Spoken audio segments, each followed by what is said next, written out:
Whether a small burn accidentally done by touching the hot grill, or a scrape from falling off a bike, we have all experienced wounds. These scenarios are familiar with pain and discomfort that we can all empathize with. And for most of us, our wounds heal over time. But can our wounds really heal? Diabetic ulcers and full-thickness burns are hard to heal due to impaired physiological causes. Patients with these wounds experience daily pain, are under risk of infection, and continuous effort is spent for wound care, a great societal and economic problem corresponding to 50% of primary resources. The conventional way for wound care is to use gauze dressings or plasters. They can function as a cover against the outside world, but they cannot support the healing or comfort of non-healing wounds. You can already imagine putting one of these on an open wound and the sticky, painful feeling when trying to remove it.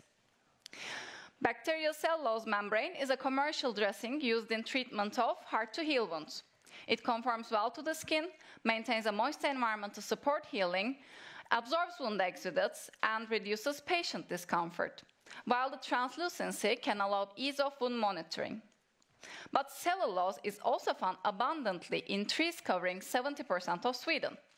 My aim was to develop a process with a top-down approach to produce nanocellulose dressings from wood, possessing similar properties to bacterial cellulose. This could allow the increase of availability of dressings with industrially feasible and upscalable production. And for this, I use cellulose nanofibrils, or CNFs. CNFs are long cellulose nanostrands with high surface area and are capable to form strong interconnected networks. And as we all know, in wood, CNFs are constituted in microfibrils, so chemical or mechanical processes are applied to obtain them. A common method used in CNF production is tempo oxidation of cellulose, which introduces carboxylate groups on cellulose surface to ease nanofibrillation. And conventionally, first cellulose is isolated from wood and then tempo oxidized. And though widely used, this method is performed in multiple steps and washings. But why not do it in a single step? I aim to perform the delignification of wood and oxidation of cellulose simultaneously. This could also allow the preservation of hemicelluloses with high yield and isolation of high aspect ratio CNFs while introducing charge on fibril surfaces.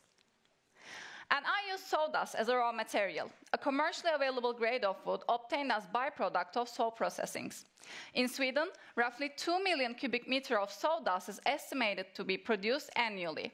That's mainly used as fuel, though it's a valuable raw material. In the process, the wood particles are first tempo oxidized, then nanofibrillated, then vacuum filtrated to obtain the nanofibril networks, in other words, wound dressings. I have investigated the tempo oxidation of both softwood and hardwood, composing different non-cellulosic components in their structures. The compatibility of dressing with cells is essential for biomaterials. Tempo oxidized wood nanofibrils they supported the growth of human fibroblasts, a primary cell type involved in skin repair. They did not show toxic effects with cells, and they could mimic a controlled environment that allowed fibroblasts to grow and behave normally, which confirmed their cell compatibility. And once I have established that these nanofibrils were safe to use, I could zoom into their densely packed CNF networks and explore some of the material properties that is connected to their performance as advanced wound dressings, such as their absorption abilities or their wet mechanical properties.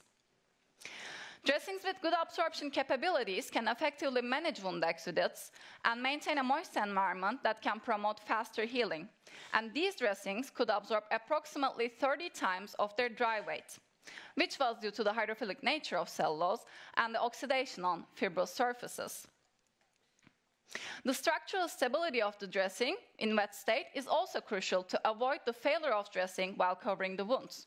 These dressings exhibited mechanical properties similar to skin while in wet state, had good body conformability and ease of handling without losing their structural integrity. So, considering the cell compatibility of nanofibrils, the absorption profile, and the wet strength of their networks, overall softwood nanofibrils perform better. So, my interest has been focusing this raw material. These nanofibrils could also be used for developing other types of wound dressings. For example, in case of trauma, irregularly shaped, non-compressible wounds can occur. And for such wounds, materials that can seal the wound, accelerate blood clotting, and handle blood pressure are desired. A compressible, porous material that can quickly recover its shape upon absorption and expand in deep wounds can address this problem. So currently I'm working on production of wood nanocellulose wound dressings done by direct temp oxidation of wood. This can also improve the hemostatic properties of the materials. And my aim is to come up with a process, facile process, that can produce lightweight, easy to use, and mechanically stable foams by incorporating other hemostatic polymers in these foams. So I briefly capped the production of advanced wound dressings from temp oxidation of wood, a straightforward route using sawdust as the raw material. These can be a cost-efficient alternative to bacterial cellulose dressings that are used today and can be obtained by industrially feasible, upscalable, and continuous process. And I hope to address the non-healing wound problem with this material. My aspiration for us is next time you have a wound, you could just go to Apotheket to collect this vial. 100% bio-based, sterile, advanced wound dressings obtained directly from Swedish forests. I would like to thank my supervisor, Kristina Oxman and Linn Berglund. This project was a part of Project Helix, funded by Swedish Foundation for Strategic Research.